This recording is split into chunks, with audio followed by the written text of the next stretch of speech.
اب بھائی کی وکالت بہت چمک اٹھی تھی. ان کے حلقہ احباب میں بھی اضافہ ہو رہا تھا. بمبئی کے پڑھے لکھے اور اہم افراد سے ان کے مراسم استوار ہو رہے تھے. انہی میں ایک ممتاز تاجر عمر صوبانی بھی تھے جنہیں آرٹ سے بے حد لگاؤ تھا. ہم اکثر ان کے یہاں جاتے اور وہ بھی ہمارے یہاں آیا کرتے اور مختلف موضوعات پر تبادلہ خیال کرتے. آپ کی کامیابیوں پر جہاں بے شمار لوگ خوش ہیں وہاں کچھ لوگ حسد بھی کر رہے ہیں. مسٹر عمر صوبانی، حسد کی آگ حسد کرنے والے ہی کو کھا جاتی ہے. مگر ان کا کیا کیا جائے جو سورج کو دیکھ کر بھی اس کو نہ مانے. کیا یہ جائے کہ کھانے کے وقت کھانے کی بات کی جائے. Thank you. ٹھیک ہے میں لے لوں گا. وسنت جی صاحب. یہ نیا کوک کھانا بہت اچھا بناتا ہے. ہاں صاحب، میں نے اس کو آپ کی پسند ناپسند اچھی طرح سمجھا دی ہے. مگر بھائی سنتا بہت اونچا ہے. یہ کئی دفعہ بتاتے ہیں تب جا کے سنتا ہے. ارے سنتا تو ہے. کچھ لوگ تو ایسے ہوتے ہیں جو سن کر بھی انسنی کر دیتے ہیں. اچھا. وہ آج کل 3rd ریزیڈنسی مجسٹریٹ ہے نا. وہ کل اورینٹ کلب میں کسی سے فرما رہے تھے کہ مسٹر جناح میری عدالت میں جب بھی بولتے ہیں میں ایک کان سے سنتا ہوں دوسرے سے اڑا دیتا ہوں. اس لیے کہ ان کے دونوں کانوں کے درمیان میں جگہ جو خالی ہے. یہ لیجیے. آپ نے خود تو کچھ نہیں کھایا. بھائی بس اتنا ہی کھاتے ہیں. دنیا میں لوگ اسی لیے دکھی ہیں کہ کھاتے بہت زیادہ ہیں. اور کچھ لوگوں کو یہ دکھ ہے کہ آپ فیس بہت زیادہ لیتے ہیں. صرف ان سے جو دے سکتے ہیں. کل ہی ایک سیٹھ صاحب آئے تھے، کہہ رہے تھے کہ فیس بہت زیادہ ہے. تو بھائی نے کہا کہ 3rd کلاس کا ٹکٹ لے کر 1st کلاس سے سفر نہیں کرتے.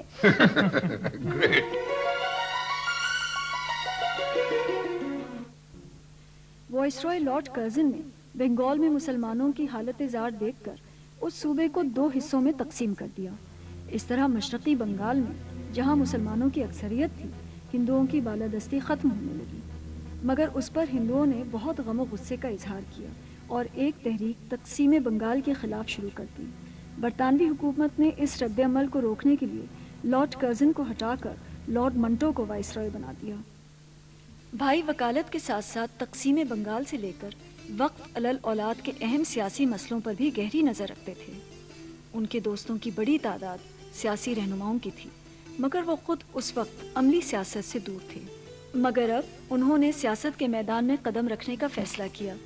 بمبئی کارپوریشن کے مشیر کے عہدے سے استعفیٰ دے دیا اور اس وقت کی واحد سیاسی جماعت کانگریس جس میں ان کے تمام دوست سیاسی رہنما شامل تھے کہ کلکتے کے اجلاس میں باقاعدہ شرکت کی اور پہلی بار سیاسی اور عوامی تقریر کی.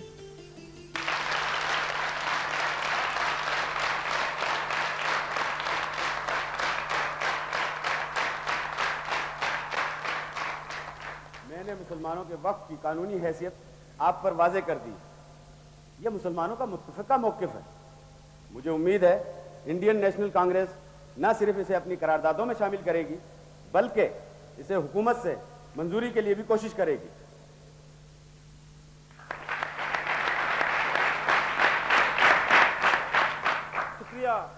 شکریہ تھینک یو. ہندوستانیوں کی سب سے بڑی کمزوری تعلیم سے محرومی ہے. میں آج کانگریس کے اس پلیٹ فارم سے سرکار کو یہ تجویز پیش کرتا ہوں کہ وہ تمام ہندوستان میں تمام ہندوستانیوں کی ابتدائی تعلیم کا مناسب بندوبست کرے.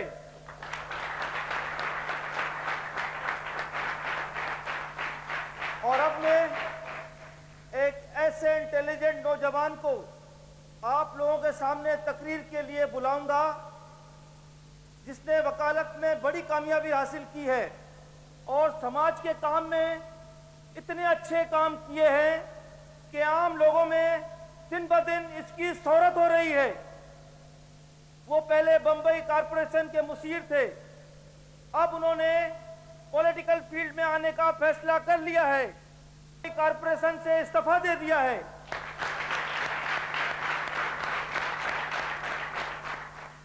آج کسی بھی پولیٹیکل پلیٹ فارم سے ان کی پہلی تقریر ہے. اب آپ کے سامنے تقریر کے لیے آتے ہیں بیرسٹر محمد علی جناح.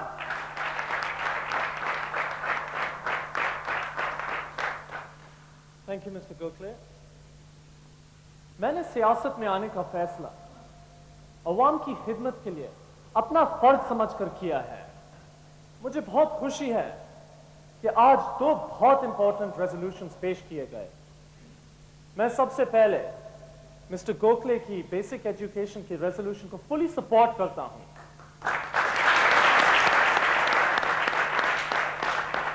بیسک ایجوکیشن ہر شخص کا بیسک رائٹ ہے اور حکومت کا یہ فرض ہے کہ ہر عام آدمی کو اس کا یہ حق دے.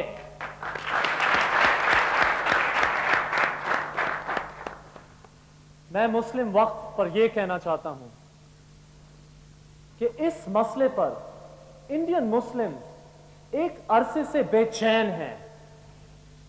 کانگریس کو یہ چاہیے کہ اس مسئلے پر خاص توجہ دیں.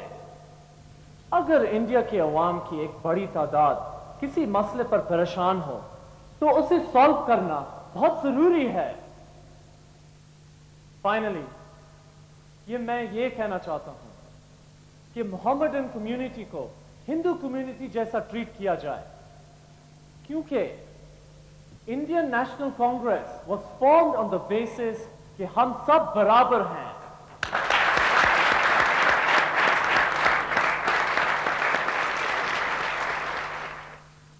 آپ تمام لوگ میری اس بات سے ضرور متفق ہوں گے کہ مسٹر محمد علی جناح جیسے باصلاحیت نوجوان کی سیاست میں آمد ایک تازہ ہوا کے جھونکے کے مانند ہے. ابھی آپ نے ان کی خوبصورت تقریر سنی اور میں امید کرتا ہوں کہ پورے ہندوستان کا سیاست کا مستقبل ان جیسے نوجوانوں کے آنے سے خوشائند ہوگا.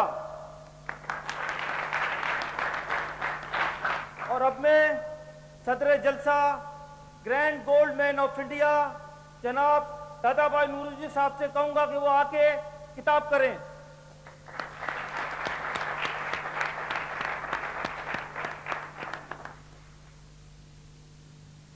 Thank you, my dear Indian brother.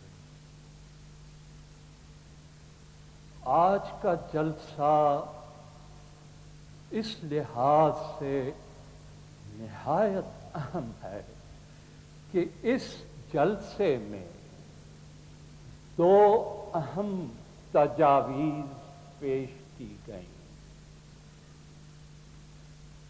ابتدائی تعلیم کی اور مسلم وقف کی. لیکن یہ جلسہ اس لحاظ سے بھی بہت اہم ہے کہ اس میں مسٹر محمد علی جناح جیسے باصلاحیت نوجوان نے شرکت کی.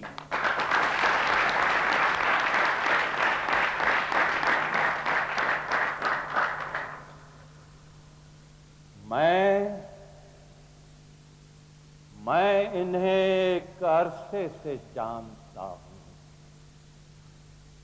اور مجھے یقین ہے کہ وکالت کے ساتھ ساتھ سیاست میں بھی ان کا مستقبل نہایت روشن ہے.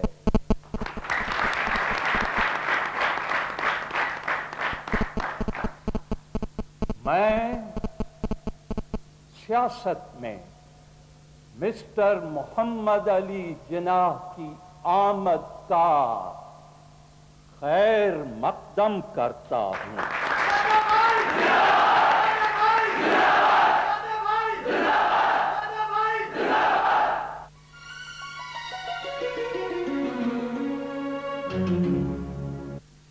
کم سے مختلف موضوع پر کتابیں بہت شوق سے پڑھتی تھی. سر ڈنشو پیٹٹ رتن کے اس شوق کی حوصلہ افزائی کرتے اور خود اچھی اچھی کتابیں لا کر اسے دیتے.